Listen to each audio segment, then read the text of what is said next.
this is a question that I saw that I did want to just address really quickly from New King God. What happened with James Johnson, and why doesn't Miami expand the defensive tackle board and start taking more developmental defensive tackles with ideal size? Number one, James Johnson was always going to be a tightly contested recruitment. Always from jump, even from when he was still back over in Fort Myers before he transferred to Miami Northwestern. I mean, I get it that he's at the West now, and people just assumed, okay, he's going to the West, he's going to Miami.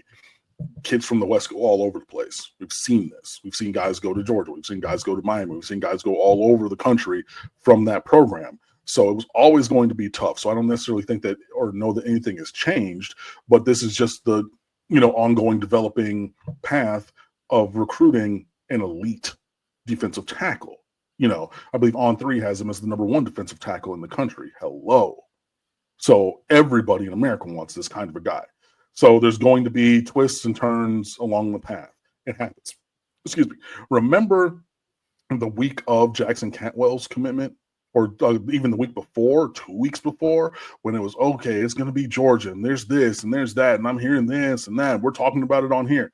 Look, I would love it if everything was straight linear. I would love it if every single player of elite caliber was like Duke Johnson and said, hey, I'm going to Miami. Shut your face. Leave me alone. I'm not talking about anything else. I'm not going anywhere else. I'm going to the University of Miami, period.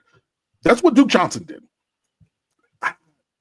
I can think of very few others who were so decisive, right, along that path for the University of Miami. Very few.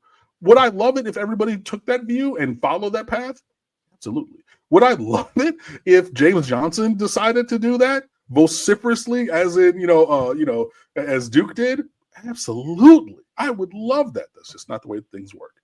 And going to the second part of your question, expanding the board of defensive tackle is a thing that I think eventually you do.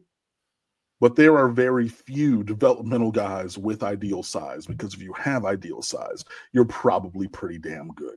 But Miami has taken and developed developmental guys. Look at Ahmad Moten Sr. Look at his brother before him, Anthony Moten. Look at RJ McIntosh previously. Like there have been plenty of guys at defensive tackle on this team from the local area who didn't have ideal size, and usually that's why you're developmental, right? You're an inch too small or 20 pounds too light from the prototypical build. And so it's going to take time to redevelop your body, highlight the skills that you do well at defensive tackle or whatever position, and eventually work your way into playing time. On the counterpoint,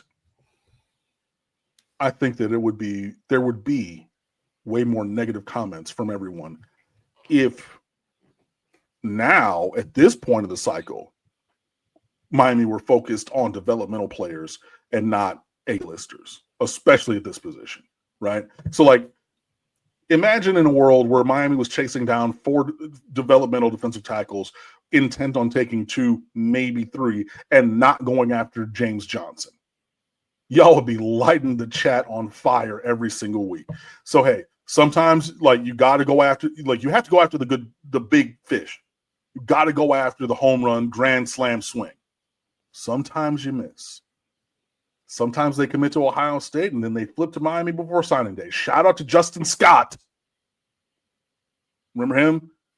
Maybe they are an underclassman who reclassifies up and was a 5-star and has reshaped their body, and I'm excited to see what they do on the field this year. Shout out to Armando Blunt.